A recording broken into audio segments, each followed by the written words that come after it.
नमस्कार विद्यार्थी मित्रांनो, स्वागत आहे तुमचं टीच विथ प्रतिभा या चॅनलमध्ये।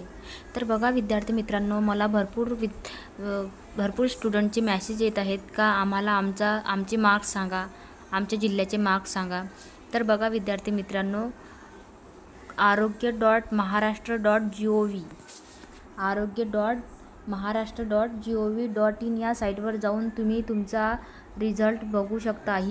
हा रिझल्ट आलेला आहे। आणखी याची मेरिट लिस्ट आणखी बाकी आहे। मेरिट लिस्ट आता जानेवारी म्हणजे या लास्ट वीकमध्ये किंवा फेब्रुवारीच्या म्हणजे माझ्या अंदाजे फेब्रुवारीच्या फर्स्ट वीकमध्ये येण्याची शक्यता आहे।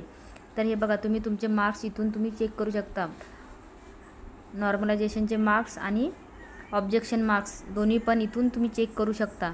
मला भरपूर स्टुडंटचे मेसेज येत आहेत का आम्हाला आमचे मार्क्स सांगा। तर बघा, ही एक वेबसाईट आहे, त्यावर जाऊन तुम्ही या वेबसाईटवर जाऊन तुम्ही तुमच्या पोस्टनुसार तुम्ही कुठल्या पोस्टसाठी फॉर्म भरलेला होता त्या पोस्टवरती जाऊन तुम्ही क्लिक करून तुमचे मार्क्स चेक करू शकता, किती मार्क्स पडलेले आहेत। हे बघा, सर्व सार्वजनिक आरोग्य विभागाचे सर्व ग्रुप सीचे हे ग्रुप सीची पोस्ट आहे।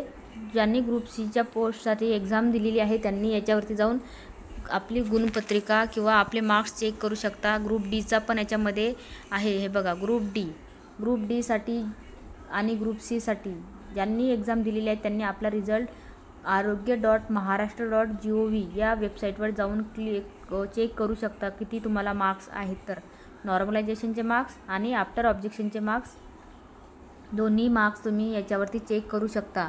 आणि विद्यार्थी मित्रांनो, अंतिम निवड यादी बाकी आहे। निवड यादी लवकर लागणार आहे। आता फेब्रुवारीच्या फर्स्ट वीकमध्ये किंवा जानेवारीच्या लास्ट वीकमध्ये लागण्याची शक्यता आहे। तर प्लीज माझ्या चॅनलला सबस्क्राईब करून ठेवा, जेणेकरून रिझल्ट लागला मी तुम्हाला व्हिडिओ अपलोड करणार आहे। जर तुम्ही सबस्क्राईब केलं, बेल आयकन दाबला तर त्याचं नोटिफिकेशन तुम्हाला लगेच येणार आहे। सो फ्रेंड्स, प्लीज माझ्या चॅनलला सबस्क्राईब करून ठेवा। तर हे बघा, तुम्ही ज्या पोस्टसाठी फॉर्म भरलेले आहेत त्याची गुणपत्रिका इथं आहेत। इथून तुम्ही तुमची गुणपत्रिका अपलोड करून मार्क्स बघू शकता। हे बघा, ग्रुप डी साठी सगळे पोस्टचे इथं आलेले आहेत। हे बघा, तर अशा प्रकारे तुम्ही तुमचा रिझल्ट इथून चेक करू शकता।